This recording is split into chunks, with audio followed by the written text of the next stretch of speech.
Good morning, Dot. Good morning. I'm just texting everyone saying, do you know we're here? Oh, is my camera not on? Yeah, I was joining. I definitely was joining. Oh, that's mine. You can just kick that out. Um, Oh, I don't mind it recording. yeah, I need to change my settings so that it's not joining every meeting I'm in. It's so irritating, huh? I know I mean, it's so handy, but it's annoying. Yeah. Okay, great. Given's here. That's great. I can relax now.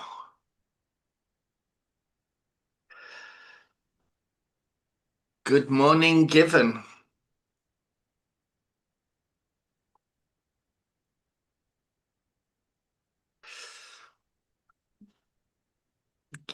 Given you're muted. Good morning. How are Oh, you? there we go. Good morning. How are you? Hi. Great. How are you doing? I'm good. All right, so I just want to know, Perfect. is everyone all right if I record this meeting? I'm fine with that. Thank you. Dot, you're good, Yes, yeah? I'm fine with that. Right, so then I can stop the share and I can take down that little recording preamble. So, good morning, Given. Good morning, Dot. I Good don't know morning. where Rabson is, and I don't know where David Patton is, but let me introduce you to each other. Yep. So, Given, if you would like to go first and tell Dot what your role is in the University of Zambia. Right. Thanks, David. Hi, Dot. Hi. Yeah, so I'm given Hapunda. I'm based in Zambia. I realized last time I spoke to David, I was very economic with who I am. And in our conversation, I kept on saying, oh, by the way, I'm also this. Because, like all these things I do kind of connected to what we were discussing. So I'll try to be a little bit comprehensive today, uh, who I am. So given Hapunda, associate professor at the University of Zambia. I'm an associate professor for developmental psychology. Although I've pivoted quite a lot in the last few years with what I do, and I've recently developed interest in behavioral science, particularly looking at the application of nudges and sludges in changing policy and programs. So those are kind of areas I'm trying to pivot in. Um, also the head of department right now in the Department of Psychology, and I'm the president of the Psychology Association of Zambia. I also run a consultants company that does a lot of research across East and Southern Africa. Mainly we focus in evaluations, basic research, capacity building, and now the new direction I was talking about in behavioral science. I've partnered with a colleague in Portugal who also runs a behavioral science consultants firm called Nudge Portugal. So yeah, and yeah, I guess that's about me. I hope it was comprehensive or not becoming back and say, oh, by the way, I'm also doing this. Yeah, but I'm also in a few board of non-government organizations. One of them is Barefoot. Barefoot is a youth-run non-government organization which was started by street children, by the way. It's a very interesting organization because it was started by street children, but who had a vision and a passion to change themselves. In fact, two of the co-founders ended up being at the University of Zambia, struggling through that organizations to sponsor themselves. And now they are board members of that organization. Then I'm also a board member of Development Workshop, is a Swiss-based NGO that looks at early childhood development in informal settlements and also cheap housing through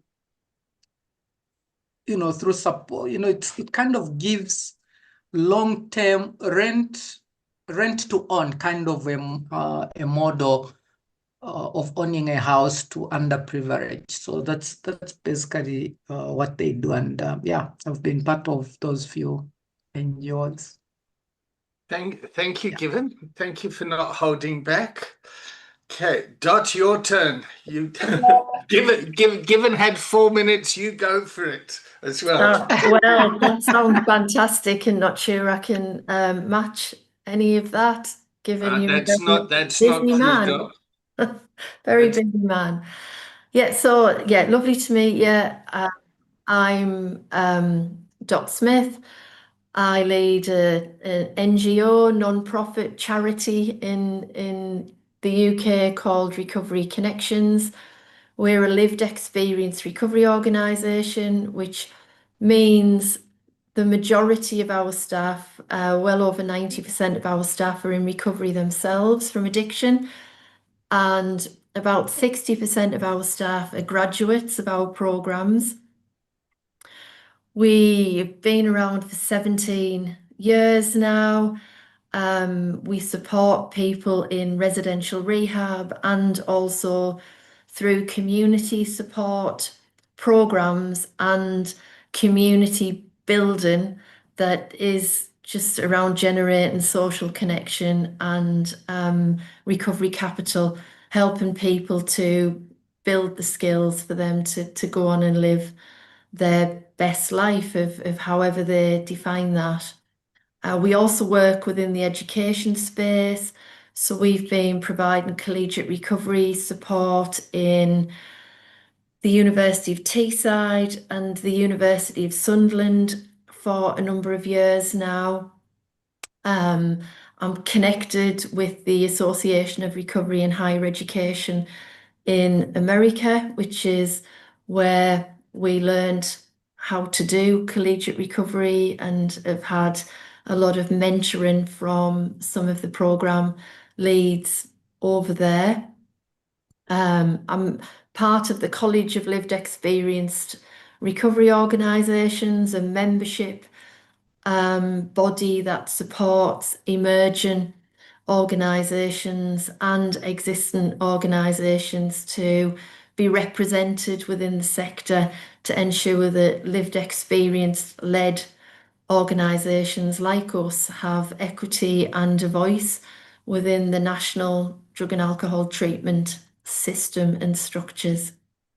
And I've learned from David for a number of years now and met David in South Africa in 2015 in a very opportunistic way and have done some great things ever since in terms of bringing coaching to a lot of people who we've employed over the last 10 years. And I think that's about it for me. Great. Thank you, Dot. Modest as always. Okay, Dot and Given, I'm sorry. I'd like to apologize for Rabson and David Patton. I don't know why they're not here, but it's still great that you two are here. Just to catch you up, Dot, me and Given were talking about a common problem that is happening in South Africa and in Zambia, where the education system for people to be able to go out and to go out into the world and to address some of the first of all, the historical trauma, particularly in South Africa, which is an underlying result of a lot of social ills and substance abuse being one of those things, that by the time people come through the academic system, yeah, there's too few people and the problem's too big. Yeah, so it's a very similar problem in Zambia, and this is where me and Given really connected last week to kind of see how can we basically educate people that don't come from a traditional academic background or don't have access to the traditional academic route, but really are then trained in a very professional and skilled way to be able to go out and work with marginalized and vulnerable populations. Given Dot became the CEO of Recovery Connections in, what's it, late 2014 or 2015? 2015, and she's really driven this tiny charity, which was about, I don't know, 20 people at the time. Nine people at the time, and now the organization's over 150. Is that? Yeah.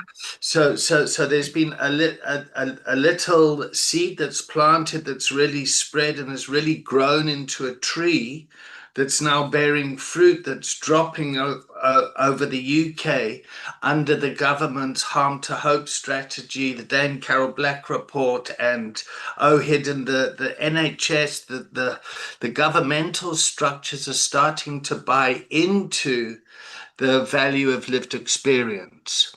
Yeah. Now, what I would like to do is and I'm just going to put this out directly to you, Given, is I would like to partner with the University of Zambia in coming up with a way that we can bring academic credibility to our training path that can take people that have very little education, take them and support them on a journey right up to board level of organizations. That's kind of my vision and my hope. You'll see on my background here, it says LERO, and that stands for Lived Experience Recovery Organization. And our LERO sits on top of a community interest company, which is a structure in the UK that's it's a bit half like a charity and half like a private organization, but the beneficiaries aren't shareholders. They need to be reinvested back into society. And that personally sits very well with my kind of values and my own personal understanding of the spirit of Ubuntu is kind of reinvesting. And if we take Rabson as an example, Rabson was a student that came to us via David Best, and Rabson's really just kind of, he's got lived experience. He did the peer recovery specialist training. He did the recovery coaching training. He did the systemic wellness practitioner. He went off and then started this collegiate recovery type solution for the University of Zambia and took on some students there, and that's really starting to blossom and take off. So I would love to see how we can kind of collaborate and work together with kind of common goals and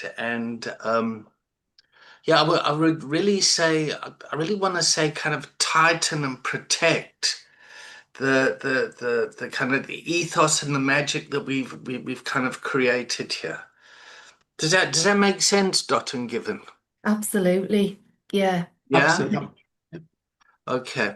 And lastly, I've just this is why I'm recording this as well and streaming it, because I'm very interested in using technology as an enabler to support people with the profession of the roles that they go out with. So, for example, this is being streamed, it's transparent, it brings governance, transparency, it's inclusive, it speaks to diversity. And then we're using AI tools to assist people when they're out in the field coming up against crisis and really trying to bring community assets together to kind of work together. One of the problems I see is that charities and organizations start fighting amongst themselves because there's some funding that comes and then everyone kind of fights and yeah, so that's a systemic challenge, which I'm sure you're well aware of in Zambia, and then with USAID pulling out and all that sort of stuff. Rabson, welcome. There he is. Coach Rapson.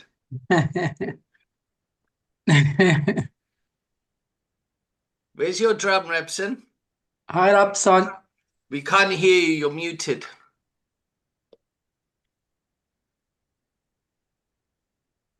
I think you can hear me now, isn't it? Yes, we can hear you now. Yes. We saw your beautiful face. So talk to us, Rapson. There we go. Oh, you are talking about the drum. Talking about the drum, yeah. I'm sure Dr. Given understands the importance of drumming because he's a master in psychology and he understands the effects drumming has on the psychological, landscape of a person. Yeah, so I'm checking in super excited and with a lot of anxiety on my back. Yeah, because trying to work out around the document. So yeah, I'm currently in a state of crisis, chaos, and conflict, but I'm aware of that. And good to see you here. Dot, good to see you. Yes, good to see Thank you very much. Rapson. So, Rapson, have you met Dot before? I don't think I haven't met Dot. Okay, so Rapson, Rapson, take 3 minutes or 4 minutes, yep, to brag about yourself.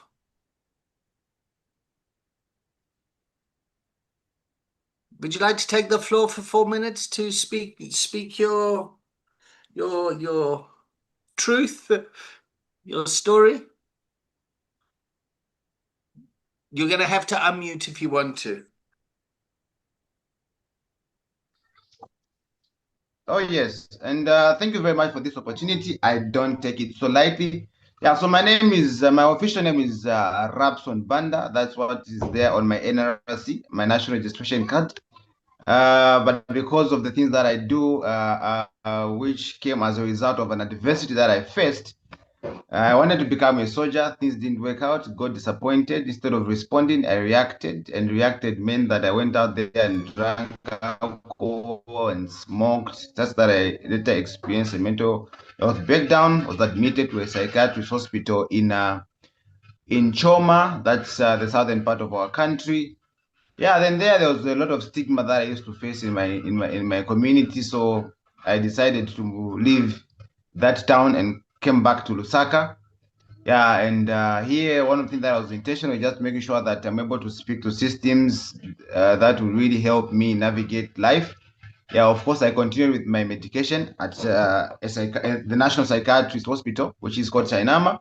Yeah, and the modality that I was being exposed to used to give me a lot of side effects. So it was evident that I have to look for an alternative modality.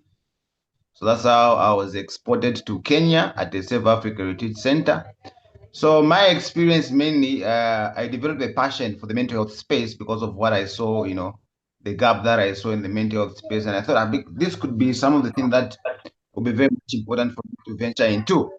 Yeah, so I decided to build my capacity. So I did some studies at the University of Zambia. By then it is called, psychosocial counseling. Of course, I did some studies with ICT, which is Cisco, at the Cisco Networking Academy, just right there at the University of Zambia. Yeah, so I embarked on a journey of developing my capacity and did some of the psychological programs, which is called linguistic programming practitioner. Then later on, I jumped onto recovery wellness coaching. That was the last year. And this has really given me the capacity to pioneer a collegiate recovery wellness coaching program at the University of Zambia. We approached, the vice chancellor and the dean, and then they saw it fit that that recovery wellness coaching program will be ideal, where we are just organizing students and on a digital platform, and of course, just creating an inclusive recovery, as you know, an inclusive recovery space where these students can just, open up with some of the things that is basically happening. Because after volunteering at the clinic at the university, I realized that despite having, services there, because we have a mental health clinic at the University of Zambia, and of course the counseling center. Few people could go out there and access these services. And when I used to ask them, they would say that, it doesn't look like, of course, this is some of the services that they would want to. But me having been able to experience some impact with the counselors there, I thought it was really we were missing out, because the professionals are there, but people don't want to visit the professionals. So the program that we've launched, that we've been implementing at UNZA, is structured around equipping students with recovery capital so that they're able to open up, and it was just yesterday when we took some of the students that used to come in our class, without their camera on, and whenever she comes in a group, according to her, she just used to shake. She wasn't able to express herself, confidently. But yesterday, when we went to one of the national TV station to talk about some of the progress that we've made with the program, I was amazed that this person is able to speak on TV and she's able to express herself, in a way that I was just really amazed. It was very magical for me, to see that, So, and that's some of the things that sure that we are able to make the program known to other students, and of course to just scale it up, because we've done this with our own resources, and now we are thinking, oh yeah, this is something that is very much important because of the lived experience of the impact that it has made. So in a nutshell, those are the things that I do. I'm married, of course, to one beautiful wife, and I've got 2 kids, a boy and a girl. And luckily, coincidentally, one of my firstborn, his name is Collins. Yeah, so in a nutshell, those are some of the things that I do. Yeah. Thank you. Amazing. Thank you, Rebson. I sent Dot your TV show last night. So yeah, thank you for coming here, Rebson. I know you got so much going on in the background as well. Yeah. Dot, Given, would you like to add anything? I mean, I'm just kind of like, okay, shit, we're all here now. We got the people in the room. Where do we go from here? I mean, if I can just come in on the back of what you said, Rabson, about the power of bringing students together in peer support and to connect. Sorry, my dog. We can't hear. Oh, you can't hear, that's all right. He's getting closer. Axel, the power of bringing people together, and I watched the TV program. I saw the girl talk about how she's now found a voice and lost some of her fear and is able to sit in that, and it is just a beautiful process, and the higher education system can benefit so much when we bring students together who ordinarily might have felt disconnected or a little bit lost and may drop out of education because of all of that.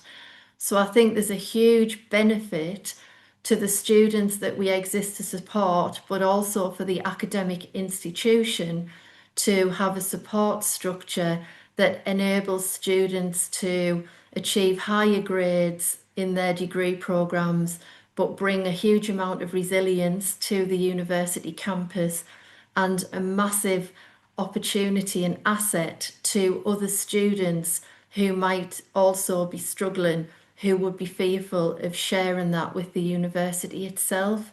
So what you've created in a very short space of time is incredible, Rabson. You've achieved something that's taken us years in England to be able to build a relationship on a university campus and support students in the way that you've done really, really quickly. So massive respect for you and everything that you've done. And if this ripple effect can start to happen in Zambia, or he's maybe No, keep going. He's got his note taker. Got his note taken. Yeah, if this ripple effect can keep going, and if from your perspective, given you can see the value in coaching and collegiate recovery, yeah, I think personally, I think it's really exciting. But apart from my excitement, it's of massive benefit to students and the university itself.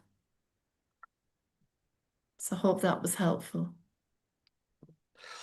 So I think what happened is that I think your blessing really, Absolutely. acknowledgement really impacted Rabson there. I think he's. I think that landed on his heart. Given. Yeah. Yeah, absolutely. Rabson had come to office 3-4 months ago, asking me how we can partner, and the next I saw him inviting me for for the meeting. He's a highly motivated guy and passionate about what he does. I think the work he done so far is extremely good. Development, I kind of think that they are very powerful in driving their own change. In Kenya, I worked on a project. I'm still working on it. It's a long-term project. It's called Community-Driven Systems Change for Youth Resilience and Belonging. And one of the factors we are looking at is drug and alcohol abuse. We are supporting youths in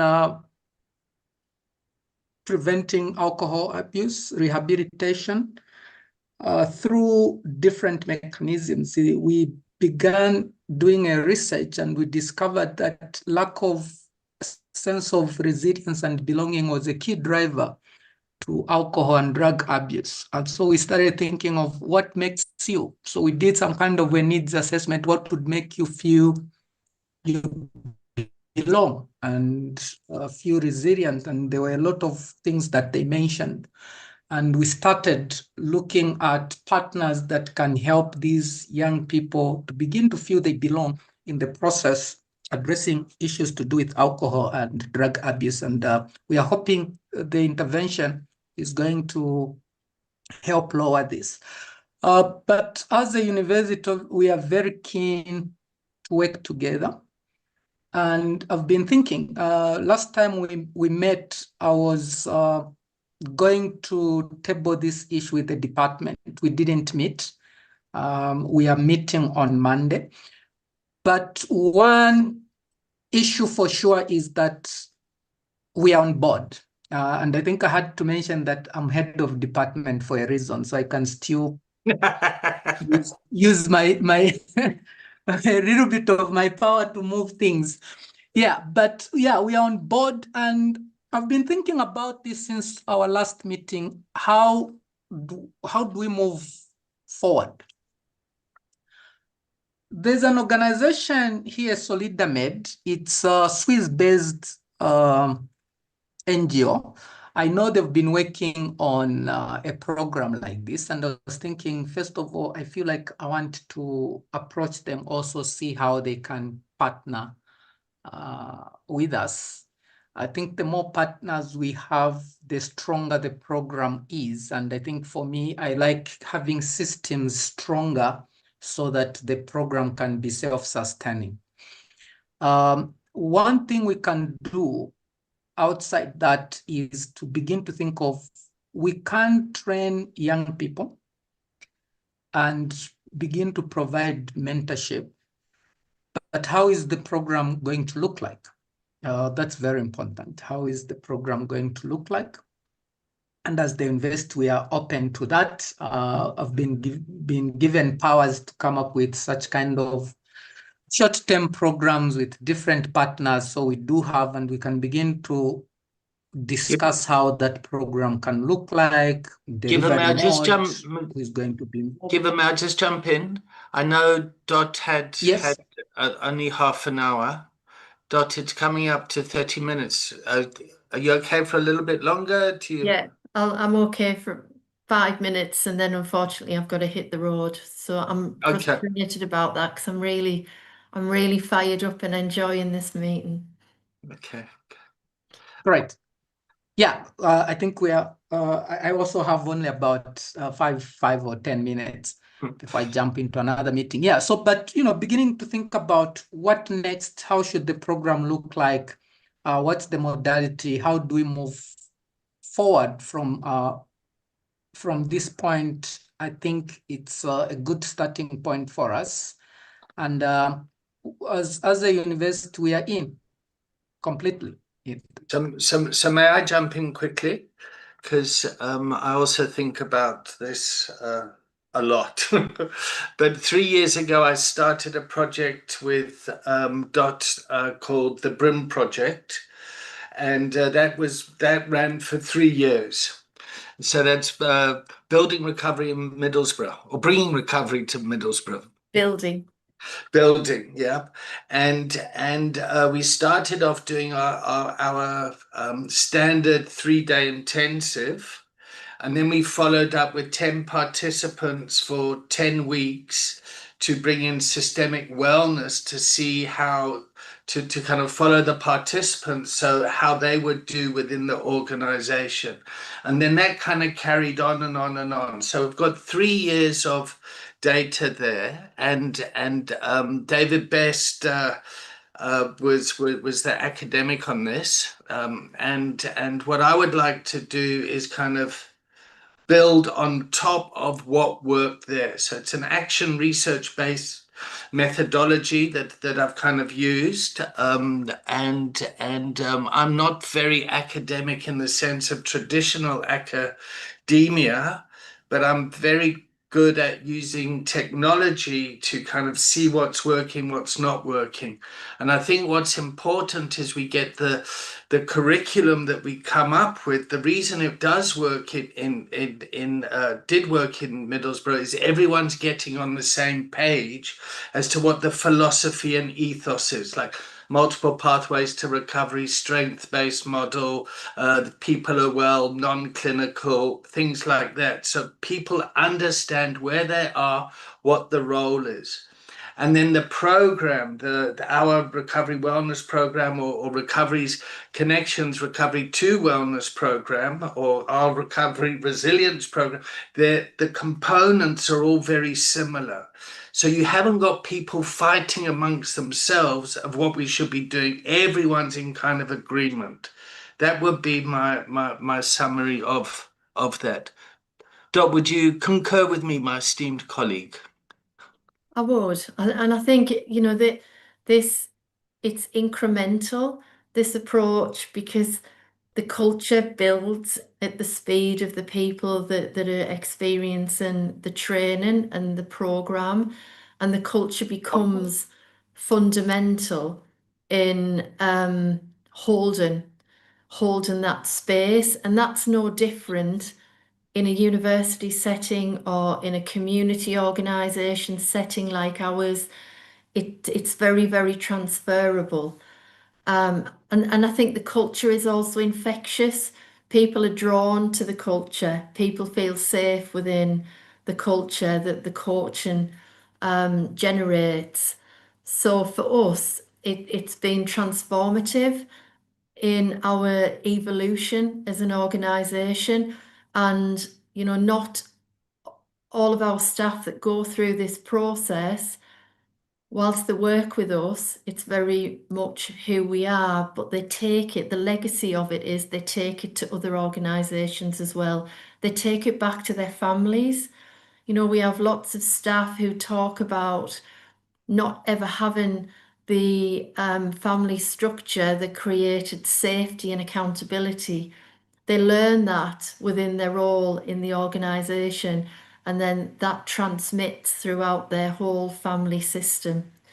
So, I think where we're at now in terms of the research with David Best is about testing how embedded it is within the fabric and culture of Middlesbrough, and we comparing that to another area where we've only started to work, so that we've got a comparison. So yeah, I think, and David, you're very humble as well in terms of the impact of your work. But for me, it is all about legacy, and I'm not an academic in any shape or form, but I know there's a legacy to this work because I've seen it year on year. Thank you, Dot. So Rabson's coming back, so we can, I guess we can start a quick checkout. Are we going to have another meeting sometime? Yes, please. Yes. Given, you up for that? Yes. Great. Yeah. So I think that we now need to think of what next. Okay. Yeah. So I would like to maybe bring some more academic people into the meeting. Yeah, I could certainly think of Josh, who's uh, done a lot of research with HIV and public health, and he brings a lot of wisdom there in that kind of rolling out and scaling programs. I don't know if I know David Patton was going to come here. I don't know if David Best would want to come, but Dot's got her team there, and oh, here's David now. Okay, well. Yeah, I was actually also thinking of a clinician. There's a clinician at Chinama Hospital. Chinama right now has the highest number of alcohol-related mental health disorders that are alcohol-related. Maybe we can bring her on board. I think Okay. she'll give us quite a good perspective. Yeah. Cool. All right. David Patton, hello, good morning. Hello, good morning. Good to see you guys. Sorry I'm late. Okay, that's okay. We understand crisis, chaos, and conflict. Childcare. Morning. Yeah. Dot, if you need to jump off, that's fine. Given if you could just hang around a little bit longer and just meet David, and you two can just kind of meet each other, if that's all right. Yeah, I'll jump off now. Not because you've joined, David, I can assure you. Lovely to see you. All right, take care. Take Thank you care. so much, Dot. No I'll problem. send you an invite. Okay, thank you. Bye. Bye. Good morning, David. Morning. So sorry, I completely forgot with the childcare and been at That's okay. So, if you could just quickly just give us 3 minutes around your academic background, your role, and what you're doing, and how you want to kind of your work around decolonization of education and things like that. That would be great. Yeah, sure. So lovely to meet you. So I work at the University of Derby here in England, kind of live in Sheffield, and I did my PhD in drugs kind of back in 2004, which was my favorite party line. But I've never used illegal drugs, which is quite ironic. So more recently with my work, kind of focusing on recovery, I didn't set out to kind of focus on decolonization. But actually, when you look at the lifestyles, the values, the practices of people in recovery, it was kind of like a big slap in the face that for me, they've created these antidotes to the dysfunctional ways in which modern structures and systems and societies tell us that we should live and what we should value and what we should aim for. So really, a lot of my work is around promoting justice, and one form of that is called epistemic justice. So who's seen as the expert, who's seen as having authority?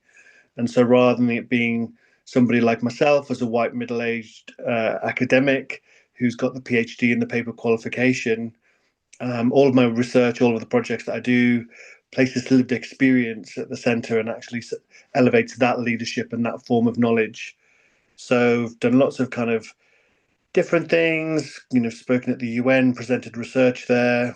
I've set up New Central Media, which is a publishing kind of platform. So we've just published 2 books and created 27 lived experience authors. So people who were formerly in addiction are now paid published authors.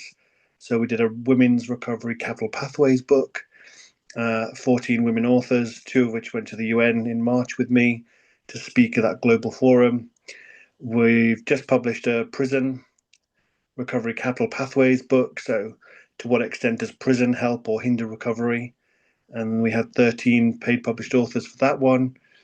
I've just written a decolonization research methods course that will help kind of train people, recovery communities, so that they can now become the knowledge producers and that they will begin to recognize themselves as such rather than expecting somebody in power or somebody with a paper qualification to kind of come along and do the research, that actually within communities they're empowered to conduct their own knowledge production.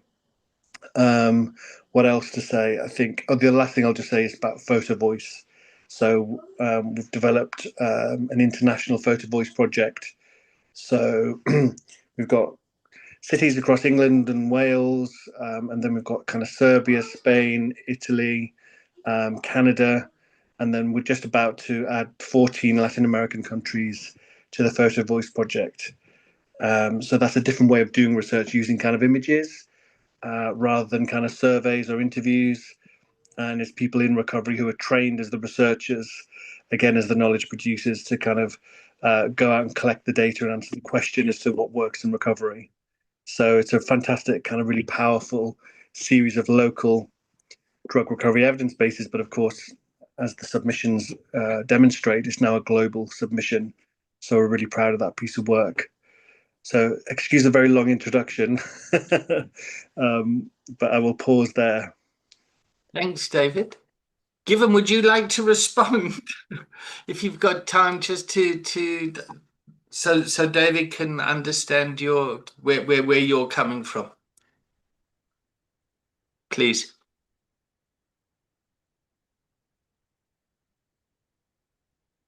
You're still muted.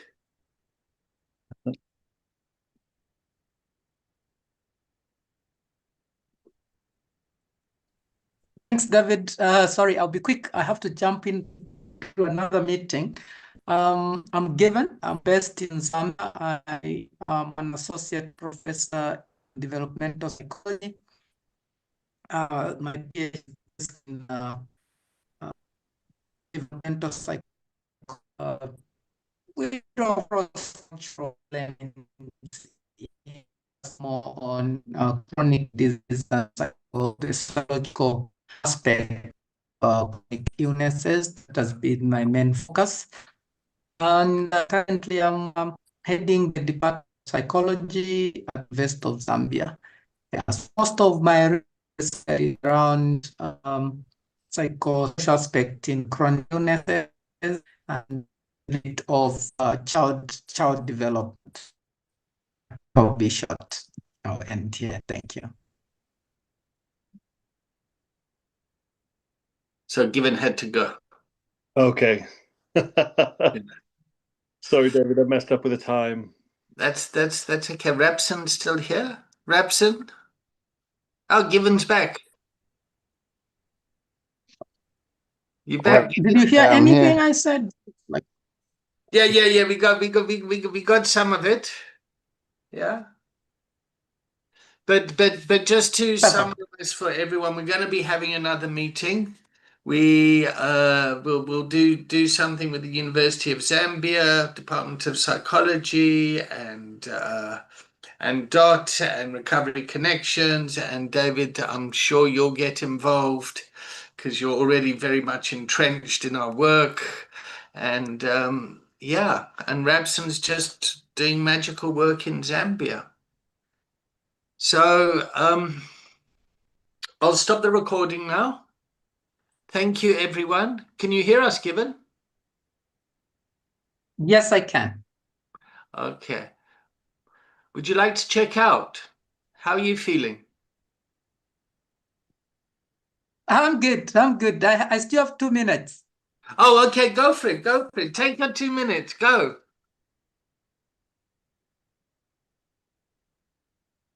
Yeah, so I'm excited. Basically, what happens next? I look forward to our next meeting, and I think that our next meeting we should be thinking of how to concretize this and be sure of what our goal is, what we want to do next. I think that will be helpful as we are planning everything else, and as also trying to pitch this idea to the department. Thank you, Given. David, would you like to say something to Given in his last minute? Yeah, so sorry I'm late, and I kind of look forward to. I'll rewatch the recording and catch up with what I've missed. But yeah, excited at the potential to collaborate and partner together. Cool. Right. All right, Given. Thank you very much for your time, huh? Thank you so much. Yep. If you're free next Friday, same time, let me know, and then we'll try and schedule time then. Perfect. Okay, cool. Rabson, are you there? Yes, I'm here, though I was in and out, That's so I okay. haven't even heard what our action point is moving forward. Yeah. Yeah, so I'm Global- dropping Otherwise, off now. Bye. Bye, Given. Okay. Thank you. yeah, so I'm saying I was in and out, so I didn't even hear what is our action point moving forward. However, I'm grateful and to see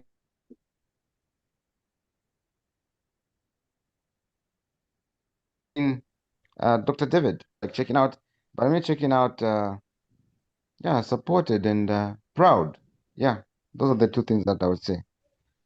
Did you send your I video? submit. Now, Rabson, did you send your video to David? not yet. I He- thought he's on holiday. Mhm. I thought he's still on a holiday. I am still on holiday. Unless he's back. Yeah, I'm off for another week. I wanted You can still send it to me, Robson. That's fine. It's you. Cool. All right, everyone, I'm good to check out now.